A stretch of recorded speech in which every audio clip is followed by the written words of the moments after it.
and you shifted that fucking room. And you were ripping on Adam a little bit. You were ripping on me a little bit. My favorite thing that I still think about when driving is, am I a pity fuck? Am I a pity fuck? And that's what you said to me. You said, Jared's starting to get pity fucked out here. And I'm like, dude. I'm like driving home like, God damn, how does he know me?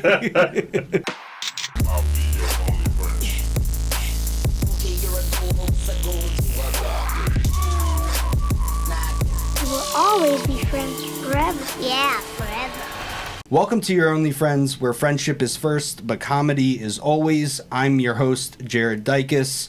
This is a reminder, we are your only friends. On today's episode, we have a Dunedin local, someone who started stand-up comedy over 11 years ago. I'm kind of intimidated by him. He doesn't know it yet. We'll get into that later. You can catch his special on Amazon called Fatty Gay. I welcome to Your Only Friends for episode 37, Mr. Jeff Klein. How What's we doing, up? dude? I like how intimidating it is you telling people we are your only friends. Yes. And family. The rest are dead to you. I'm a little intimidated by you because the first experience I've had with you was at Ferg's. That was the first time? I think we met maybe before in yeah. passing at like an open mic, but it wasn't, intimate or anything like that. Not that we got intimate at Ferg's. No. What happens at Ferg's? But I go up there and I'm with Adam Clayton and I do my set. Yeah. And it was a weird crowd, by the way. It was a weird crowd. It was a weird crowd. We got some laughs. There was some dude who came from Orlando. Kerry McNally was running it. Yeah. Love Kerry McNally, but it was insane, to say the least. And then one of those classic things that you kind of hear about in comedy where someone comes up and they're the thermostat, not the thermometer, and you shifted that fucking room. And you were ripping on Adam a little bit. You were ripping on me a little bit. My favorite thing that I still think about when driving is, am I a pity fuck? Am I a pity fuck? And that's what you said to me. You said, Jared's starting to get pity fucked out here. And I'm like, dude. I'm like driving home like, God damn, how does he know me? And dude, you ripped it. You destroyed it. Like it was one of the. Me and Adam both were in the back, and I was just like, this guy has the chops. You were sharp. You reset the room. You're like, let me catch you up to speed. I know you do that sometimes. Yeah, I love doing that. Yeah. But dude, wow, that was like. At the time, my favorite comedian, and still now, I always say, is this guy Lance Weiss from New York City. Okay, yeah. I love Lance as just someone to watch, but it reminded me of that, where I've seen him go into a room and shift it, and until then, I really haven't seen too many people do that. Right. So to hear someone like yourself, like who started here in St. Pete, just come up and do that, I was like blown away. So well, thank you, man. Yeah, I remember. Intimidated. It was funny. I was super flattered that night too. I mean, it was a bit of a cheat code though. You and Adam are like a couple years in, and I'm like a decade in. Yeah. So like a little bit of dealing with crowds, I've been through. Yeah, we'll say a few more crowds. A lot more. So, and I also had the benefit of sitting back and watching what they're reacting to and what they're not reacting to. So wait, you'll actually do that? Oh, first of all, I love watching shows. I'm a headliner that when I do headline shows, I'll watch the whole show. Because also, I don't want to go ask the question that's been asked 4 times. Yeah. And then I also don't want to pick on the person that's been picked on. Or if I am, I'm going to reference, Yeah. A couple things. I love watching shows for that. I also love watching shows because I love comedy. Mm-hmm. So, I like watching people I haven't seen before. I like watching people I have seen before. I just like watching the shows. But also, you get a temperature of the room. Real talk, last night I did a show at Snappers Comedy Club in Palm Harbor. And I was middling opening for my friend Rob Little, who's hilarious. Rob's great. And the room was almost sold out, but it was a 65-plus retirement community. And they told me that we had to be clean because a couple of people in the audience. And I was like, all right, that's fine. I'll work clean. We forgot to tell the host that. Oh, no. So the host, I won't mention, he's a very funny local comic who does great. I was really happy he was on the show. Wow. But he was having a rough set. And I'm only not mentioning his name because he was having a rough set. Don't. And because he's actually great. Yeah. But, and then he was cursing a little bit, but in his head, there was no issue with that. Nobody told him to be super clean. Yeah. And the crowd just was not feeling it. So, but had I not paid attention to his set and so on, like my icebreaker was complaining to the audience about how bad they were to that comic and how unfair that was. And that broke them a little bit. But again, that's just from watching what they were doing. And I love watching an audience. And you get to, like I said, you get the benefit of going later in the show is you get to see what's working, what's not working. You can make those mental adjustments. But will you base your material off of that? Sometimes, like, I knew certain jokes wouldn't work last night, so I didn't do those jokes. Okay. But that also comes with the benefit of having a ton of jokes. Definitely. Like, the longer you go, the more material you have, and the more you can go. Like, it's funny, because I was watching... Because Rob also, I think, was overthinking being clean. And I love, and you'll find this, by the way, the more you're in comics, and I'm sure you've done this yourself, you'll leave a show and be like, that was a rough set. Ooh, that was rough. Nobody else thought it was rough but you. Like, Rob thought he did not have a good set last night. He did 50 minutes, had rolling laughter the whole time. People were crying. Some guy said he cured his PTSD afterwards. Oh, my God. And yet Rob afterwards was like, I did horrible. And I'm like, why do you think that is? Why do you think that is? I think specifically in that scenario, he thinks he did bad because he had to work harder. Like, because sometimes, because things aren't going as easily. So I've always said with comedy, sometimes, you know, a day at the office with comedy, sometimes you have to work and sometimes it's a joy. But even when you have to work, I mean, let's be honest, well, it's work, right? You know, so even when it's work, it's not bad, but you're thinking more on stage, you're making adjustments more on stage, something's not working, so like my regular flow of a set may have to change now, and I'm going to have to go into my bag of jokes, and like, I don't do this one often, but I know you guys don't like newer and edgier stuff, let me do this, and so sometimes it just feels like work because you're dragging laughs out of people.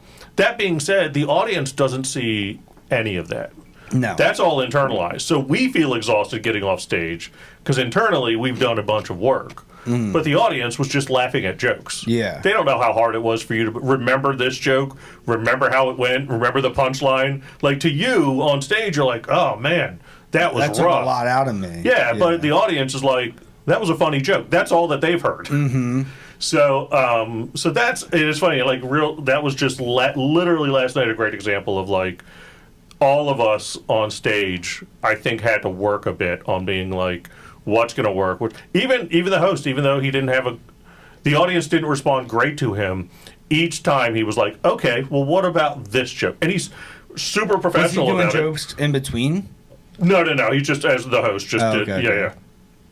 But every time, like, if something didn't hit great, he, like, reset, and he was like, okay. Yeah. Well, here's another one, and let's see how this. And he kept trying to make. You could tell him he was making the adjustments. Oh, that's kind of cool. Which was great, though. Super professional, and respected him for staying in it and staying doing it. But yeah, so like you said, the first time we met, you didn't feel it was a great set, and so on, and you kind of had to work to get laughs. Yeah. So sometimes that feels hard to do, but. At the same time, like, yeah, sometimes it's a harder day at the office. Like any job. Any job. Sometimes it's a harder day at the office. Yep. But even a hard day at the office for us is a pretty easy day. Yeah, absolutely. This is literally at the office right now. We're at the office. Yeah. Talk to me a little bit about Beer with a Queer. Yeah, so... All right, so this is funny. So it's okay. So what's like the origin of that? The origin of that is an interesting origin, and we had just before we started, we had just mentioned this guy's name, and I always give him full credit. So I hosted for Jared Freed like 5-6 years ago. And, wow, I didn't know that. Yeah, Jared, cool. Great guy, super nice guy. Worked like 6 shows with him at Side Splitters. Wow, great time. And he's super open in talking to comics. So I was talking to him because he had a lot of success on social media. And I asked him about that. And he was like, Jeff, I'll break it down for you. Do something. It doesn't matter what it is. He goes, you need 2 things. You need to be naive enough to think people care about it and consistent enough until they do.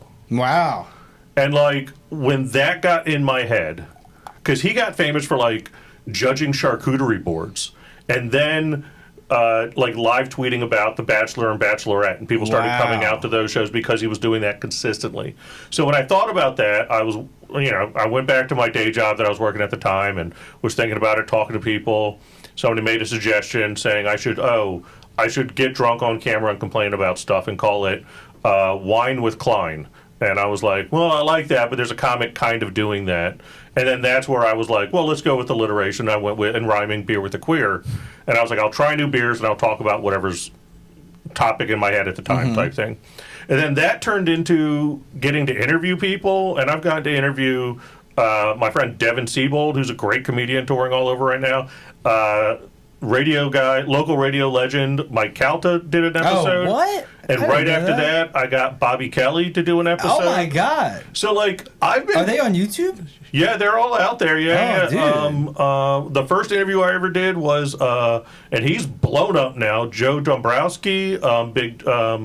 Mr. D is what he's. He was a teacher. He was on Ellen. Okay. And he's huge right now. But so like, I've been fortunate enough to interview a lot of John Jacobs has done, and a lot of local comics, and but it was just I just started consistently do it. I was like, I'll do this weekly, and I'm at like 181, 182 episodes now. That's sick. That's inspiring. And the wild thing about it is like a comic in Australia watches it and has become friends with me, and we become friends. And then when I was on a cruise, I went out to Australia because he knows me from Beer with the Queer. He helped me out get on shows when I was in Sydney. What? I ended up bringing, and I do that show. I produced that other show, Wigs and Wit, which I do with comics and drag queens. I brought that out to Sydney. He helped me set up a show there, so I did that out in Sydney. Sydney? Yeah, all of that's born from me doing a silly show called Beer with the Queer that's gotten out to like way more people than I expected. Absolutely. And that kind of also like opened up the door for being like, oh, I learned what Jared was talking about back in the day on like do it consistent until people do care. And then your lane starts becoming whatever your lane's going to be, and your fans start finding you, and like whatever connects with certain people. Like I did a show in Dallas, and one of the guys on the show, I remember I walked into the club. He came in from like the patio of the club, and this will always stay with me. And he looked at me. He was on the show with me. We're both just comics on the show. And he was like, "Oh my God, you're Beer with the Queer." And I was like, "Dude, that is epic." I was like, "I'm Jeff. We're on the same show together. We're the same." And he's like, "No, we're not. Oh, man. He's like, "I've written down the beers that you like, and I watch, and I was this, and I was like, why? I don't know you. Why are you doing this? You felt assaulted. What do you want?" No, it's been absolutely wild on something that I thought was so silly and simple, but the consistency of doing it, I've made friends. Comedian, actor, Chris Grace. He's on Dropout TV. He hit me up. He's like, "I want to do an episode," and I was like, "Why do you want to do an episode? I don't know." But and now him and I are friends, so it's become a cool conduit. So like what this could be, you know, you what are we 37? You said 37. Just stay at it, and those people will find you. It's just as a society and as like individuals, when things don't happen fast, and I think that's the big thing on comedy. It's a marathon, right? Anybody who gets into it for their sprint, you're going to be disappointed. Why is that? I agree, but go deeper on that if you could. I mean, it's so funny because when you're in it, it's everybody disagrees until you get longer into it, right? So I'm sure you've heard this, right? Somebody will say, at 5 years you'll start getting good. At 10 years you'll find your voice. And it's like, that's stupid. I know my voice type thing, right? And then around 2 or 3 years you start getting confident, and you're like, clearly I'm good. But what's wild is when you hit around that 5 year with 6 months either side, you're like, oh, I get it now. Really? And then when you hit 10 years, I remember when I hit 10 years, I was like I knew what my voice was, but now I'm communicating it better on stage, better than ever. And I was like, oh, that's weird. It did happen. Every comic will tell you that, and every comic until you hit that 10-year mark will say that's bullshit. It's not right. You know, like I know me. I'm better. And then once you hit around that 9, 10, 11-year mark, you go, oh, yeah, if I'm honest, I'm doing it better now. I'm presenting myself more to my true self on. So, do you think it's easier to write jokes with your voice? I mean, it kind of sounds silly, but like, does that still take into the equation. Like at your 10th year, maybe you know your voice so well. I think that's it. I think I talked to a guy one time, and he put it great. He said being a comic is you learn how to make people laugh on stage, which is a unique and different thing. Let's be honest. Like it's a different.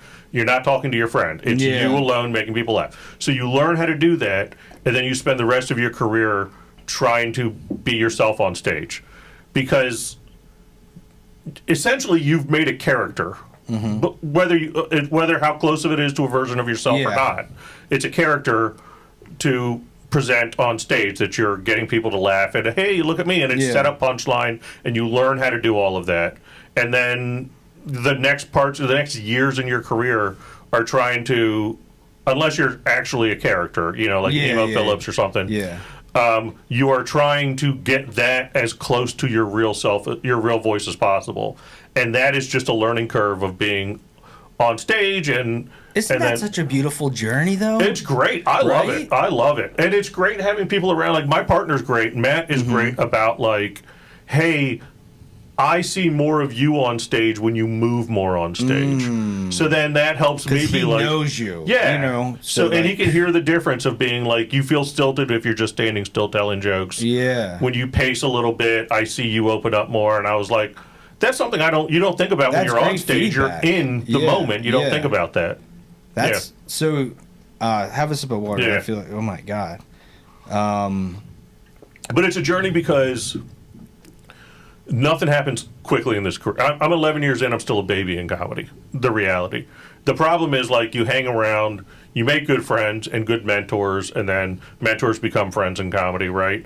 But, like, a lot of my mentors have been in the game 20, 30 years, which is great. And they're at great points in their career, and they're helping me out, and I'm helping them out with what I know, and sometimes because, they're having to learn new stuff again and, all of that.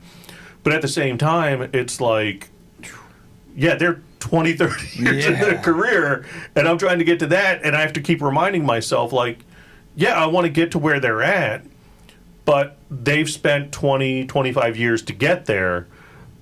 I'm at 11. How does that feel, even being 10 plus years in, to look at someone else and be like, you've done double? Yeah. I mean, and I don't know. To me, it's like you have I can't even goals. imagine what that would be. What? Go on. It's just having the goals type thing. Yeah. Like, we talked about Jared, right? We talked about I got to open for him at Tampa Theater, which was incredible, by the way. Yeah. Absolutely great experience. Loved it. Do I want my name on that marquee? 100%. Has Jared been in it 20 plus years? 100%. And through New York and so on. Yes. So, like, it's part of me has to remember, like, I want my name up there. How do I do that?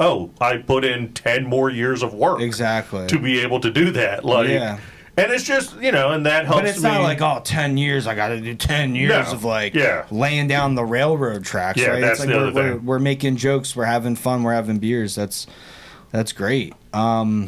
Right before we started filming, we were talking a little bit about how you just transitioned into full-time comedy. Yeah, about a year ago, So talk to me about the perspective on that. Was it scary? I miss a paycheck. It's very scary. You need a support system.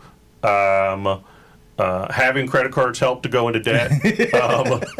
I need to get out of that debt. It's very scary, but I will say here's the perspective that helped me. And again, having a good support system. My previous partner was great when I started comedy. He was great about encouraging about, like, just go do. He never gave me gruff about, like, not being home. Yeah. It was like, go do comedy. Obviously, that's your love. It's your passion. You need to be out there to do it. Yep. And then my partner now is great because when I was talking about quitting work and trying to do comedy full time, I was booking okay. And no complaints about that. But he pointed out, he was like, you spend 40 hours a week at work. Imagine if that 40 hours went to your comedy career. Wow. So he was actually the one that's a perspective that I don't awesome. I don't think we think about that as you're like, I'm going to go full-time comedy. What does that entail? Well, it entails you giving yourself that more time to take on more things, to send out to more, I'm able to reach out to, because you work a 40-hour week, This is what people don't get about comedy when you're starting out in it. When you're going through that beginning, you're trying to find your voice, you're trying to make it to mics, you're trying to get booked on shows, you're working a full-time job, 40, 60 hours a week. When you leave that, you're going to do shows. So finding that time to write new jokes, to create material, to cut videos and put them out and try to get people to follow you and reach out to bookers and try to clubs. All of that is time spent after already working 8, 9 hours a day. So like we're exhausted as comics trying to get a move on anything and move that meter some. So when you take that away and your whole life is trying to move that meter, it, like you said, my socials have picked up in the past year or so.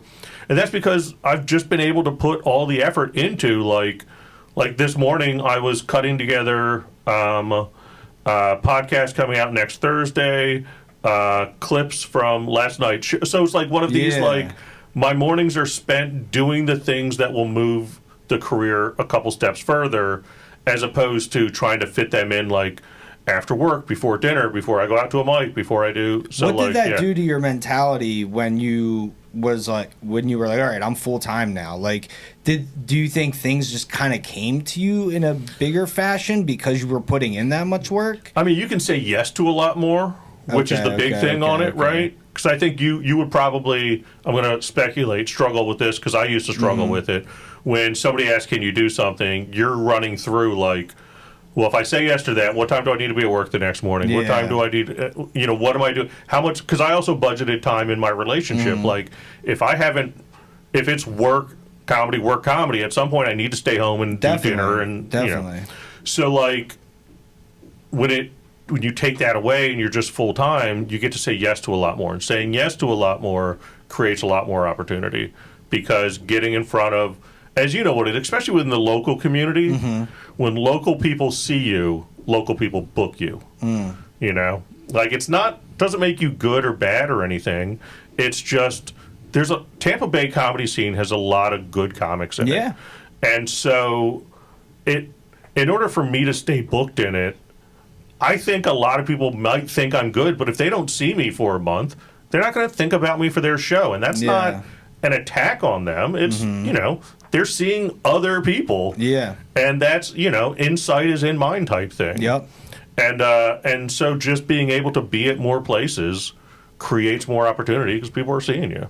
Would you hit open mics still? Oh, I still hit, not open mics. People believe I don't hit open mics anymore, and they're probably right when I think about it. I still do hit open mics. I mean, when I was coming up, I was seeing headliners still at open mics. Headliners that I respect still going to open mics, and so certain open mics I still hit.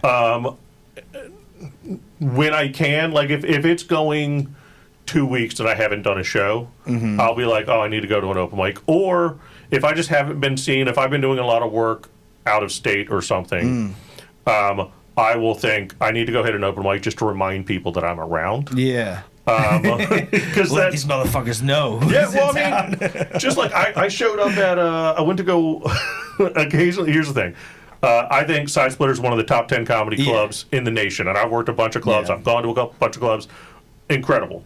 That being said, BT has a roster of comics that he has at his disposal. And if he doesn't see you, he's not going to think about you. And that is no attack. That is just a fact. No, he does not. Absolutely. So, like, there are times I'll be sitting at the house and I'll be like, I need to go to Side Splitters. And Matt will be like, why? And I'm like, just so BT knows I exist. So, like, I did that, let's go, like a while back. I stopped up just to go watch a show and support a friend. And BT was like, oh, what's up? Great to see you. It's always cordial between us and great. And then he goes, you still live in town? And I was like, and that's a problem. And so that's you have to do that every so often. So I'll still hit a mic. I don't do it as much to work on material anymore. There are some times where it's like, I need to try this show. Where will you do that then? I'll do it at a show? At shows. I'll get a guest spot on a show. Or if I'm middling or headlining, that's the problem. What does middling mean? Middling. I was like, does he mean meddling? I was like, what? Yeah, if I'm featuring or headlining on a show, you have more time. So I'll work a new joke in those middle times, and the more time you have, the more you can work new stuff out. So talk to me about the travel plans. Yes. Yeah, take a sip. And we're still. I know we're running a little. We're going. All right. Cool. Travel plans. Yeah. My travel plans this year are insane. I was going to stay home a lot this year, and that has changed. It is blown out the water. So here, I don't even know if you know all these travel plans. I'm going on a cruise next week. Last minute, got booked on this cruise, which is great. Super excited. Doing 2 shows for a group that's on the cruise. Excited to be a part of that. That's next week, and then end of February 24th through March 19th, I'm going to be in New York. That whole time, a fan/friend is letting me crash at his place in New Jersey. Oh. Free place to stay, 50 minutes outside the city. Great. I'm reached like out. Hoboken? It's a New Jersey City type thing. Jersey City, okay. And so I've reached out to a bunch of contacts, and I'm still reaching out to a bunch of contacts in New York to try to book as much as possible. And I've got like 5 shows lined up right now, and I'm working on more. That's sick. While I'm there, I got to fly out to Dallas and back because I got booked out on a show there. So like literally flying out and then coming back to do another show. Wow. And then like when I get back from New York, home for a bit, got some shows around. July I'll be out in San Francisco for a month, the whole month, because my cousin goes out of town and we stay at his place for the month. We started this last year. Oh, wow. And last year I booked like 6 shows that month, and so I'm reaching out to them again to rebook a bunch of shows, which is great. It's working. Boom. And then right after that, I'm taking Beer with the Queer. I'm doing a live show. I once did it at Tampa Fringe. I'm doing it at Edinburgh Fringe. I am like... Do you have a date for it? Yeah, it's going to be the whole run of Edinburgh Fringe. August 7th through the 31st. I'll be there the whole month for Edinburgh Fringe Festival, which is like a massive festival. It's what is that? I have no idea. So Fringe Festival is like, imagine like a Broadway play. That's like... Oh, yeah. That's like a big... Yeah. So... Imagine the fringe of that. Like, people experimental, like, so stand-up comedy is considered it. What? Like, street performers are all on the street. Oh, dude, that sounds awesome. Anybody who's, like, thinking, where's it at? So that's in Scotland. So I'm going to Scotland for that. What? Yeah. This is like the biggest... biggest... to Scotland? Yeah, so this is going to be, so Edinburgh Fringe, 3 million people going to town on that one. Uh-huh. And then, right after that, my partner Matt has a speaking engagement in Japan, so we're going to Japan. So like that, the year of not traveling has turned into that. Yes. Which has been insane. Hey Jared, sorry. That's all good. Ron Platt needs a podcast. Right? I thought you said 1:30. I realized that I wasn't as direct with you as I should have been. Oh, it's all good. He has it booked at 1 o'clock. Oh, okay. It's all good. We'll wrap it up. We'll I read my email back and I was like, it's all good. It's all good. Him the right time, it's all good. Or the right. He was just professing his love to me, actually, in the middle of it. Perfect break on it, though. Perfect break. Thank you. I'll tell him I'll give you guys 2-3 minutes. And then 2-3 minutes. Yeah, we'll be easy. That's the first time that ever happened to me. It's all good. I can't believe. Also, that, 1 man. and 1:30 are a big difference, but that's fine. Yeah. But yeah, so it's a lot of travel coming up. So exciting times. But again, all that's because I'm putting everything towards moving that needle forward, right? Every single day, dude. So that's awesome. Where can people find you? Just find me online. Any social media is at That Jeff Is Funny. Mm-hmm. And then thatjeffisfunny.com is my website. I keep everything updated on there. Perfect. And got a bunch of stuff coming up, and we need to work together soon. Absolutely. Thank you so much for coming on. Thanks you guys for letting me be a friend. watching. Yes. This has been episode 37. We got halted out of here, but have a good day. God bless everybody.